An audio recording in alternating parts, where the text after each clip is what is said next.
E eu queria, né, trazer um outro tema aqui, William, que, assim, quando a gente pensa, tudo bem, estamos pensando em tudo isso, mas a gente precisa ter profissional de TI capacitado, né, para fazer o desenvolvimento que o negócio vai pedir, que a área de finanças vai pedir, ou seja, qual área for pedir, né?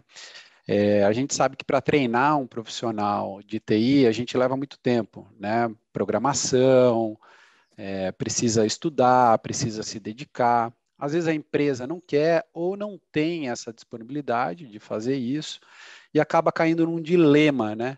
Como ter profissionais de TI capacitados, gabaritados, para entregarem soluções para as áreas de negócio.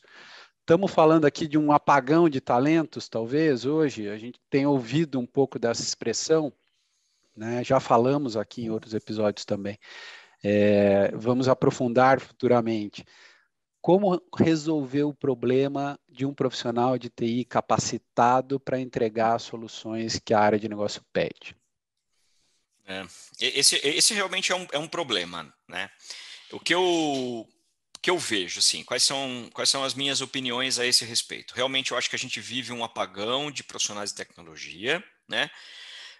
Para ajudar, muitas empresas norte-americanas estão contratando profissionais brasileiros, dado, né, a variação cambial, né? Acho que aí dispensa comentário. O brasileiro ele tem falo isso inclusive pela experiência que eu tenho com o meu time de TI que está espalhado em outros países, né? O brasileiro tem uma resiliência muito grande, tem uma capacidade de aprendizado também muito grande, né?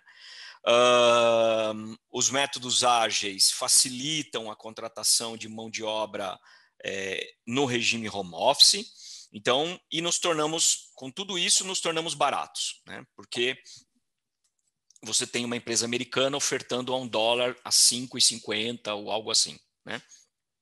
Nós aqui na Merrier, por exemplo, nosso centro de serviço compartilhado de tecnologia fica na Índia, né, que se chama GASC.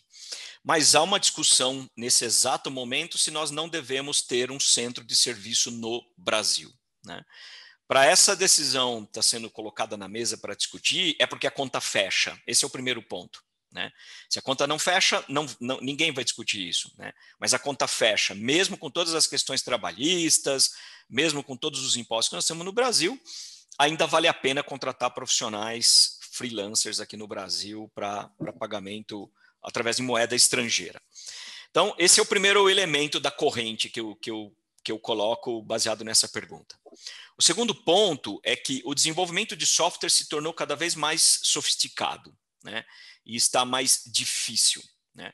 Antigamente, você tinha linguagens mais simples, desenvolvimento mais simples. Hoje não, né? Hoje você tem uma componentização do desenvolvimento de software. Você precisa ter um componente mobile, você precisa ter um componente de bot, você tem um componente de inteligência artificial, um componente de data analytics, um componente de full stack, né, de core mesmo, seja Java, .NET, enfim, qualquer um. Isso tudo é o segundo elemento, ou seja, o desenvolvimento de software está mais sofisticado. Então você precisa de mais profissionais, não é o cara full stack. Ele é importante, mas ele não serve mais só ele. Você precisa ter outros tipos de profissionais. E eu não estou falando ainda daquele cara que vai cuidar do UI, do UX e do CX, ok? Que tem mais essa camadinha ainda de profissional que você precisa. Aí, fora isso, ainda você precisa de um cara que seja o PO, de um cara que seja o Scrum Master e do cara que seja, por trás disso tudo, às vezes, dependendo do projeto e da metodologia, um PMO. Então, ou seja, desenvolver software é complexo, não é simples, né?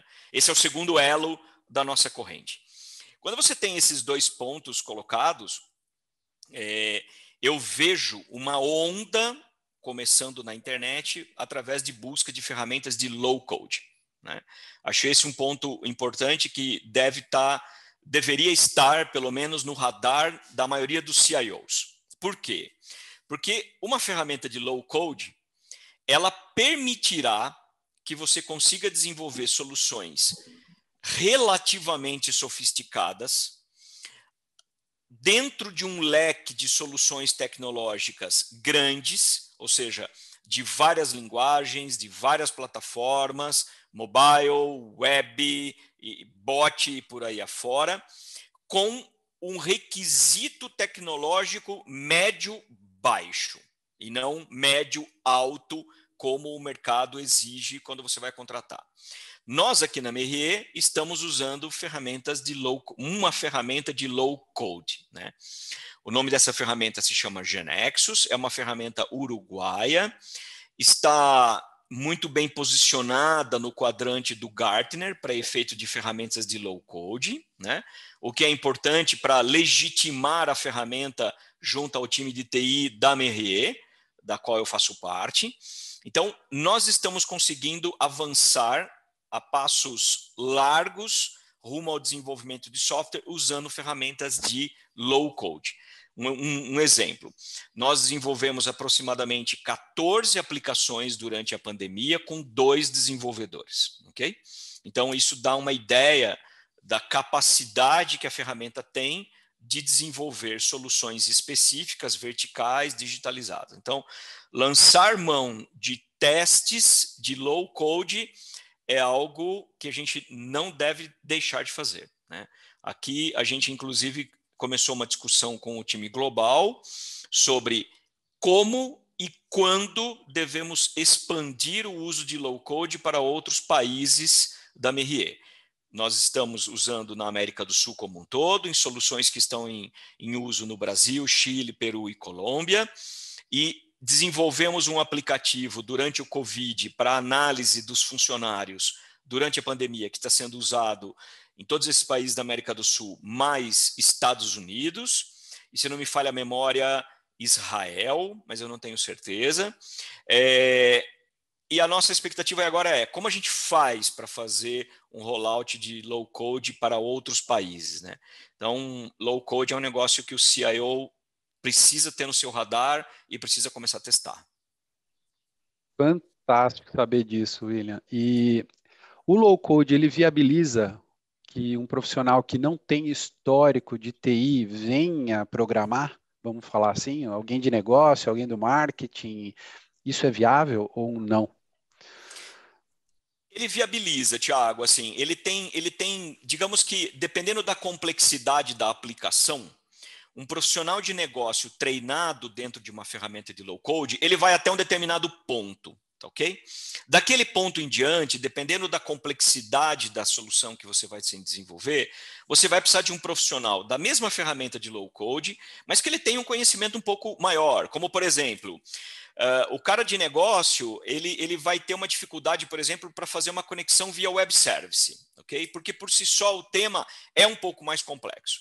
Então, a ferramenta de low code, ela faz a conexão de web service, mas você vai precisar de um profissional que conheça um pouco mais do assunto para trazer essa solução para dentro da ferramenta. A minha experiência diz que profissionais de negócio treinados conseguem usar ferramentas de low code e desenvolver aplicações. Eu tive essa experiência, né? Numa das companhias que eu trabalhei, meu time de TI, eu tinha um profissional que era de TI, né, 3 outros que eram do negócio, e eram eles que desenvolviam as soluções para a companhia. Então, de forma categórica e objetiva, sim, a low code permite que profissionais do negócio consigam desenvolver aplicações de tecnologia. A gente pode dizer que o low code hoje ajuda, olhando essa escassez do profissional por 2 prismas. Um é de ajudar a trazer mais profissionais, mesmo que não completos, mas que consigam vir para a área de TI, e, ao mesmo tempo, a necessidade de precisar de menos pessoas, com tanta qualificação. Então, você deu exemplo aí que com 2 desenvolvedores vocês fizeram bastante coisa, talvez a gente consiga ter uma produtividade melhor, podemos entender assim? Sim, a ferramenta de low code, um dos pilares da adoção de uma ferramenta de low code é aumentar a produtividade do desenvolvimento de software, né? Esse é um dos pilares de uma empresa que se dispõe a colocar uma ferramenta de low code no mercado. Ela tem que ter uma agilidade não só do desenvolvimento, mas ela tem que ter muita agilidade na manutenção da ferramenta que você desenvolveu. Às vezes você pode ter digamos assim, o tempo do desenvolvimento parecido com o mercado, se você no momento do desenvolvimento, mas no momento da manutenção é totalmente diferente. Assim, as ferramentas de low-code permitem uma manutenção muito rápida, né? A prototipação é muito rápida, porque a maioria delas já estão conectadas a uma nuvem, já estão conectadas a bancos de dados dos mais variados que você possa imaginar. Elas já estão conectadas a marketplaces de inteligência artificial, de forma que você não precisa ficar aprendendo a uma série de coisas de inteligência artificial. Então, sim, ela aumenta muito a produtividade. E aí eu acho que, em relação a diminuir gente, eu acho que é diferente o conceito. Eu acho que você concentra as pessoas certas nas ferramentas certas quando você precisa. Acho que ela faz isso, né? Ela faz o seu desenvolvimento ser muito mais objetivo e muito mais produtivo. Agora, é uma briga cultural também dentro das empresas para trazer low-code? Não. É uma briga cultural. É uma briga cultural. Assim, as grandes fábricas de software, de certa forma, não gostam do desenvolvimento de software por low-code, né? Eu acho que é uma quebra de paradigma. Só que eu acho que, como nós vamos dar a volta, nós vamos cair falando de dinheiro, em algum momento, essa questão do low-code vai fazer com que as empresas, as grandes casas de software, né, as software houses grandes, acabem lançando mão de aplicações por low-code, porque eles vão ver que a rentabilidade de aplicações verticais, digitais, de pequeno e médio porte, é muito mais fácil, muito mais barato fazer uma ferramenta low-code do que ficar desenvolvendo com outro tipo de profissional. Eu sei que muitos vão discordar quando ouvirem isso, né? Mas não. É a mesma coisa falar o seguinte: eu prefiro fazer o meu e-commerce do zero do que entrar dentro de um marketplace que já está pronto. Não, amigo, vamos lá. Vamos colocar na mesa aqui, né? O que você vai ganhar fazendo do zero versus o que você já ganha ao entrar num marketplace, né? Acho que no final das contas, essa é a comparação mais fácil de fazer. Então, acho que o dinheiro vai fazer a software house repensar e trazer low-code para a mesa. O dinheiro e muitas vezes as próprias necessidades de negócio das empresas, né? Que Sim. É o tempo, né? Que tem a ver, principalmente ligado ao tempo. O dinheiro está ligado ao tempo, mas é no resultado também. Quanto tempo que eu vou demorar para desenvolver algo e implementar e colocar, às vezes, para a empresa ou para o negócio, a hora que ficar pronto já acabou, já estou com outra necessidade, já passou o time, entendeu? E o testar rápido talvez nem dê, né? O testar e errar rápido talvez nem dê tempo. Então, exatamente, concordo com você. Pode tomar o caminho.